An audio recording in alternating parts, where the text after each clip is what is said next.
मधुबन के बाबा, मधुबन के बाबा मुरली वाले, आपका क्या कहना, आपका क्या कहना। ओम शांति। आज 11 सितंबर 2022 के अव्यक्त महावाक्य हैं, जिनकी ओरिजिनल डेट है 8 अप्रैल 1992। सुनते हैं बाबा के अव्यक्त मधुर महावाक्य। अव्यक्त स्थिति में बैठकर सुनेंगे, डायरी पेन लेकर बैठेंगे, एक एक बात को अनुभव में लाएंगे। मुरली का सार है, ब्रह्मा बाप से प्यार की निशानी है अव्यक्त फरिश्ता बनना। आज बेहद का बाप अपनी आदि श्रेष्ठ डायरेक्ट रचना को देख रहे हैं। आज बेहद का बाप अपनी आदि श्रेष्ठ डायरेक्ट रचना को देख रहे हैं। ब्राह्मण आत्माएं डायरेक्ट शिववंशी ब्रह्मा कुमार कुमारियां हो, ब्राह्मण आत्माएं आदि देव की आदि रचना हो। इसलिए कल्प वृक्ष में ब्राह्मण फाउंडेशन जड़ में दिखाए गए हैं। अपना स्थान देखा है ना, तो वृक्ष में आप आदि रचना बीज के समीप जड़ में दिखाए गए हो, इसलिए डायरेक्ट रचना हो।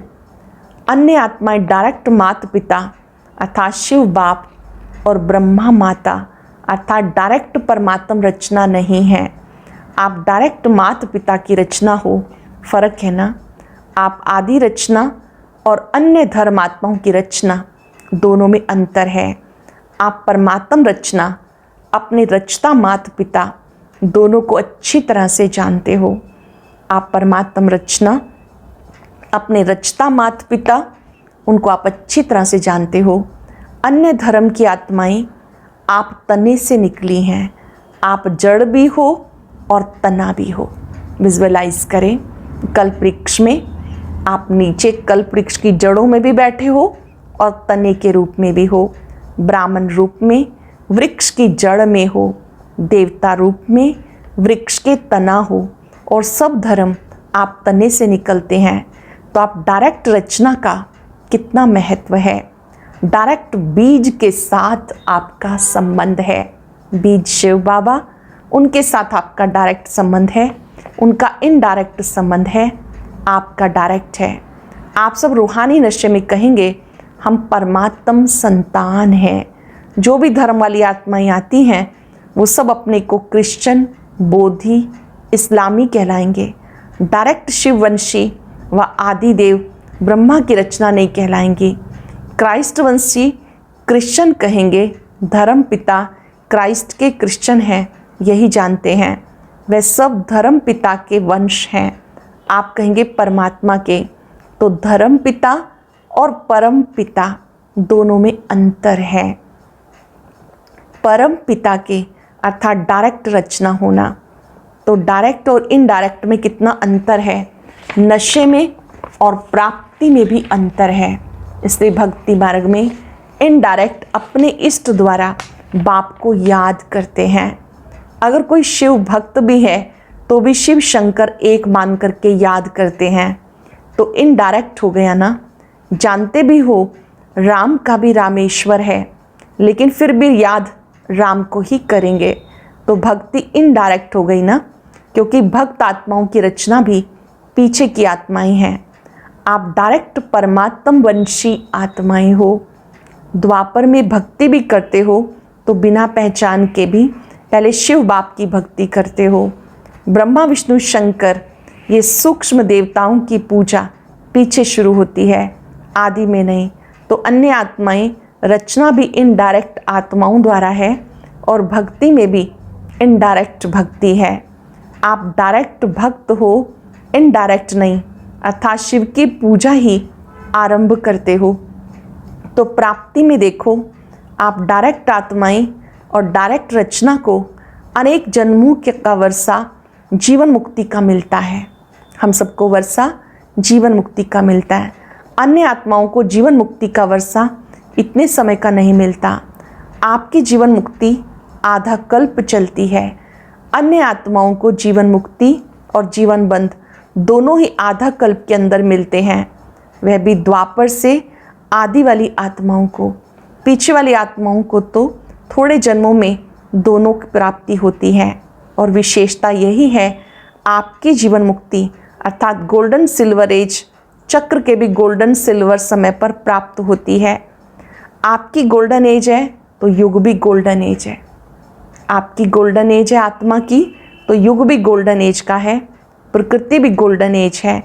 चक्र को अच्छी तरह से जानते हो ना।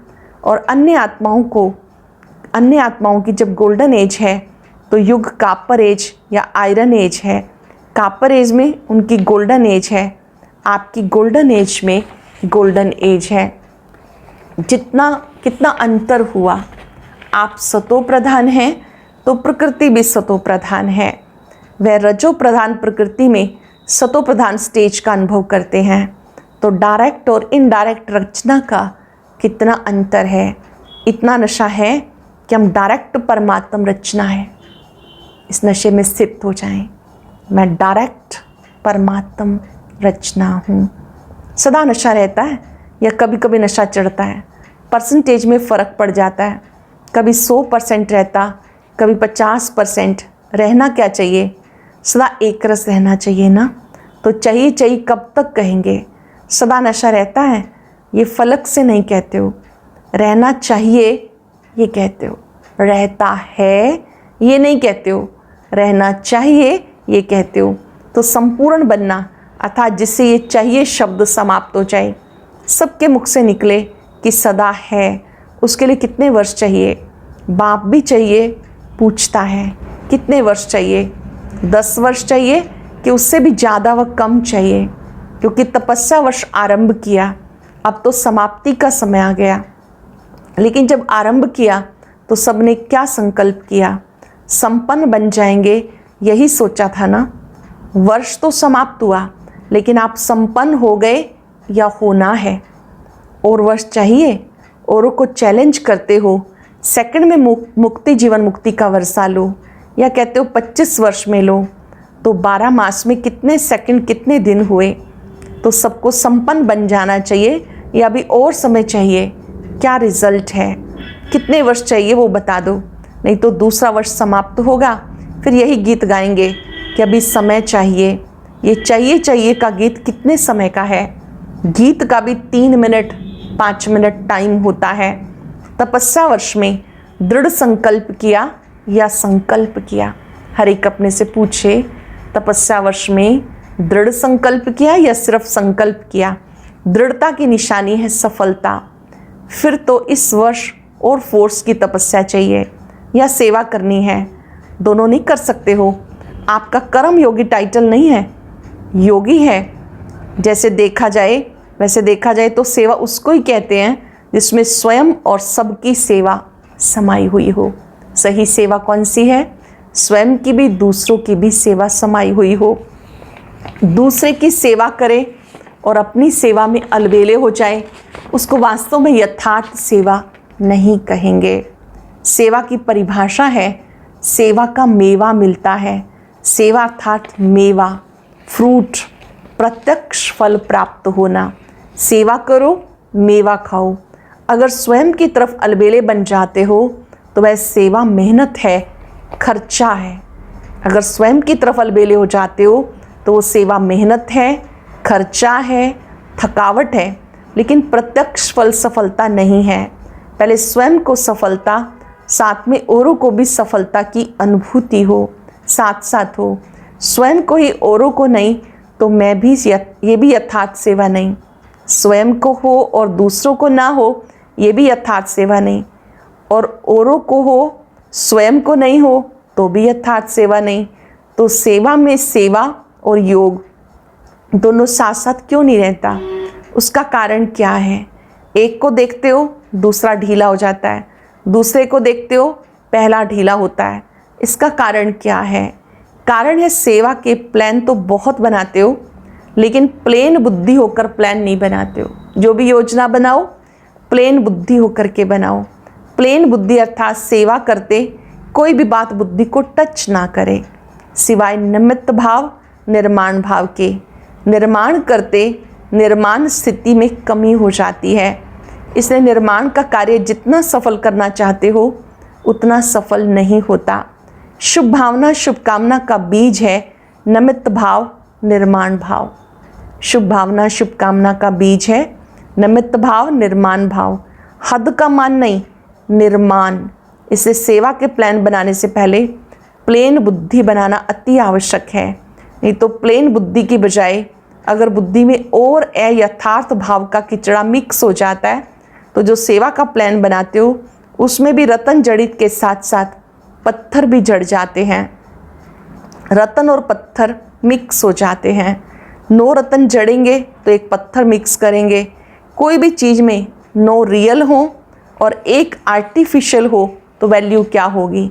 और ये लेने वाले के संकल्प चलेंगे कि ये 9 भी रियल हैं या मिक्स हैं। इसलिए सेवा के प्लान के साथ साथ प्लेन बुद्धि का अटेंशन पहले रखो। अगर प्लेन बुद्धि है और सेवा का प्लान इतना बड़ा नहीं भी है फिर भी प्लेन बुद्धि वाले को नुकसान नहीं है, बोझ नहीं है। सेवा का फ़ायदा कम है लेकिन नुकसान तो नहीं कहेंगे ना। मिक्सचर बुद्धि में तो नुकसान है। इसलिए ये वर्ष भी तपस्या करेंगे ना। सेवा में तो कहते हो नीचे आ जाते हैं और क्या करेंगे, सिर्फ तपस्या करेंगे। जब स्वयं संपन्न बनो तब विश्व परिवर्तन का कार्य संपन्न होगा। जब स्वयं संपन्न बनो तब विश्व परिवर्तन का कार्य संपन्न होगा। आप सबके संपन्नता की कमी के कारण विश्व परिवर्तन का कार्य संपन्न होने में रुका हुआ है। प्रकृति दासी बन आपकी सेवा के लिए इंतज़ार कर रही है कि ब्राह्मण आत्माएं ब्राह्मण सो फरिश्ता, फिर फरिश्ता सो देवता बने तो हम दिल व जान सिक व प्रेम से इनकी सेवा करें। क्योंकि सिवाय फरिश्ता बने देवता नहीं बन सकते। सिवाय फरिश्ता बनने के देवता नहीं बन सकते। ब्राह्मण से फरिश्ता बनना पड़े और फरिश्ते का अर्थ है जिसका पुरानी दुनिया, पुराने संस्कार, पुरानी देह के प्रति कोई आकर्षण का रिश्ता नहीं। तीनों में पास चाहिए, देह, दुनिया और पुराने संस्कार। इन सब में कोई आकर्षण नहीं, तीनों से मुक्त। वैसे भी ड्रामा में पहले मुक्ति का वर्षा है फिर जीवन मुक्ति का। वाया मुक्ति धाम के आप जीवन मुक्ति में नहीं जा सकते। तो फरिश्ता अर्थात मुक्त और मुक्त फरिश्ता सो जीवन मुक्त देवता बनेगा। तो कितने परसेंटेज में फरिश्ते बने हो कि ब्राह्मण बनने में ही खुश हो। फरिश्ता बनना अर्थात अव्यक्त फरिश्ता स्वरूप ब्रह्मा बाप से प्यार हो। जिसका फरिश्ता स्थिति से प्यार नहीं तो ब्रह्मा बाप नहीं मानता कि मेरे से प्यार है। अगर हमें फरिश्ता स्थिति से प्यार नहीं तो बाबा नहीं मानता कि हमें बाबा से प्यार है। प्यार का अर्थ है समान बनना। ब्रह्मा बाप फरिश्ता है ना, तो फरिश्ता बन। सबको फरिश्ता बनाने के लिए फरिश्तों की दुनिया में रुके हुए हैं। सिर्फ मुख से नहीं कहो कि बाबा से बहुत प्यार है, क्या वर्णन करें। लेकिन ब्रह्मा बाप सिर्फ कहने से खुश नहीं होते, बनने से होते हैं। कहने वाले तो बहुत हैं, भक्त भी बहुत हैं। कितने प्यार के गीत गाते हैं, इतने प्यार के गीत गाते हैं जो अनेकों को हंसा भी दे और रुला भी दे। वह सब है कहने वाले, आपो बनने वाले। अगर सिर्फ कहते रहते हैं तो समझो भी भक्ति का अंश रहा हुआ है।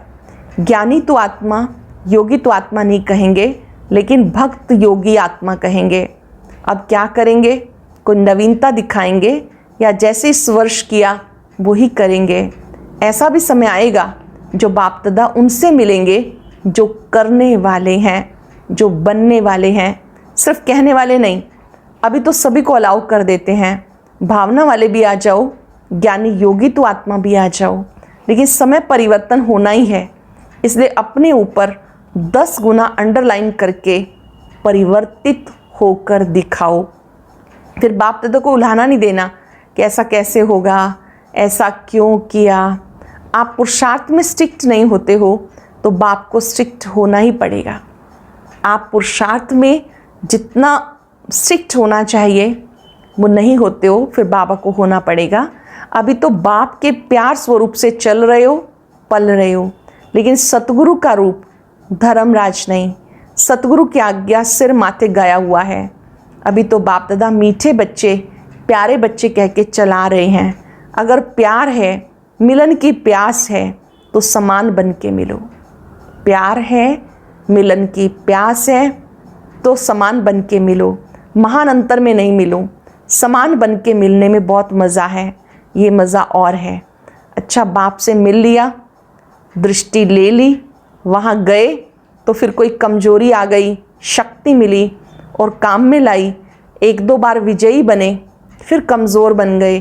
तो ये अनेक प्रकार का मिलना है। लेकिन यथार्थ प्यार, यथार्थ मिलन बहुत ही ऊंचा है, बहुत बहुत प्यारा है। उसका अनुभव करो। यथार्थ मिलन बहुत बहुत प्यारा है, उसका अनुभव करो। समझा? सतगुरु की कोई ने आज्ञा नहीं मानी तो सतगुरु है ना। बाप के आगे तो बच्चों के नाज नखरे लाडकोड चलते हैं। अगर बाप से सच्चा प्यार है तो इस वर्ष में फरिश्ता बनकर दिखाओ। अभी इतने सब मिलने के लिए आए हैं, बहुत अच्छा है, लेकिन और अच्छे से अच्छा करना है। प्यार करना, प्यार निभाना, उसमें अंतर है। करने वाले सभी हो, अगर प्यार नहीं होता तो इतने सब क्यों आते। लेकिन करना और निभाना, इसमें अंतर हो जाता है। प्यार करने वाले अनेक होते हैं, निभाने वाले कितने होते हैं। तो आप निभाने वाले हो। निभाने वाले फिर चाहिए नहीं कहेंगे। प्रैक्टिकल है, सिर्फ मुख से नहीं।